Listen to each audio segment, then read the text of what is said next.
रहमान औज़ुबिल्लाहिमिनश्शैतानिर्रजीम।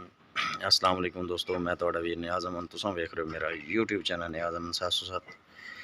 जी मेरे दिल दे टोटे माशाअल्लाह ट्रैक्टर वेख रहे हैं तुहाडे सामने 2022 मॉडल। ये जी ट्रैक्टर है साडे कोल 260 2022 मॉडल। ये ट्रैक्टर दा डीजल पंप सीगा पहले चाबी वाला, असी इनू चेंज किया, चेंज करके इनू असी कर दिता चौक वाला पंप लवा दिता। चाबी वाला पंप असी लाया होया सीगा, इहदा जैनवन जिहड़े दिन चलिया सही चलिया। उस तो बाद डाउन हो गया, पंप कराया नहीं रास आया। असी महीना 2 महीने असी खज्जल खुआर होए तो पंप नहीं सूत आया, तो भाई जान असी पंप इहदा चेंज किया। ये पंप डेल्फी कंपनी का पंप लिया 1,30,000 रुपये का सानू पंप मिले RF वाले शहर चों 0 मीटर पंप जी। ये लिया जी मुमताज़ रियाज डीजल लैबार्टरी RF वाला शहर दे विच। किसी भाई ने अगर पंप चेंज करना हो तो राबता नंबर उन्होंने लै सकता। बाकी अपने को चाबी वाला एक पंप पिया फार सेल आ, किसी भाई ने अगर चाहिए हो तो उस पंप की कीमत है 30,000 रुपये। 22 मॉडल का पंप आ, 30,000 रुपये कीमत वो खरीद सकता। तो भाईजान इस वास्ते वीडियो शेयर करता पे, अगर किसी भाई को चाबी वाला पंप है अगर वो चौक वाला लवाना चाहता है तो 1,30,000 रुपये का जैनवन डेल्फी का पंप तो 0 मीटर पंप मिलेगा।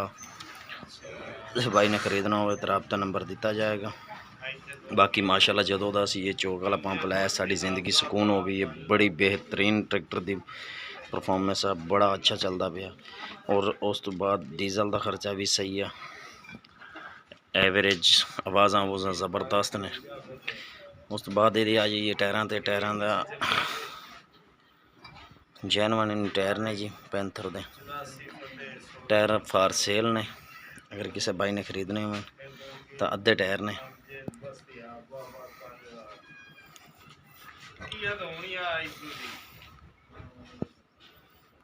वीडियो अच्छी लगी तो चैनल को सब्सक्राइब करियो। इधर आ जाओ जी, 85 model Massey Ferguson for sale है जी।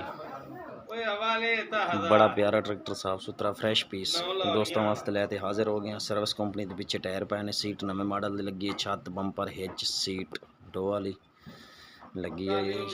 बैटरी 0 मीटर इंजन डांग ते पंप डीजल डांग ते गेर हिस्से का चंगा ट्रैक्टर माशाल्लाह, बड़ा प्यारा साफ सुथरा ट्रैक्टर। ये ट्रैक्टर जी फार सेल है। अगर किसी भाई ने खरीदना हो तो साढ़े नंबर का रब्ता कर सकता है 0302 75 40 707। शौकीन बंदा ट्रैक्टर खरीदना चाहे तो साढ़े नाल रब्ता कर ले। ट्रैक्टर की डिमांड कर रहे हैं जी असी 10 लाख रुपया, मौके पर कमी पेशी हो जाएगी। बाकी तुहाडे सामने के मुकाबला जैनवन शो चेसी का जैनवन ट्रैक्टर है। हिच लगी है, नंबर लगा जी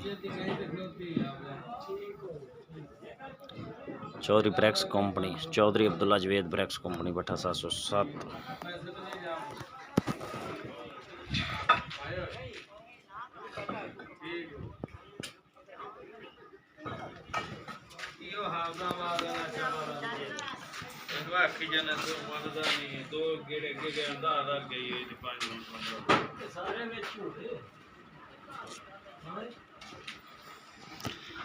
तो भैया जदों दा असीं पंप चेंज किया साडी जिंदगी सुकून हो गई बिल्कुल।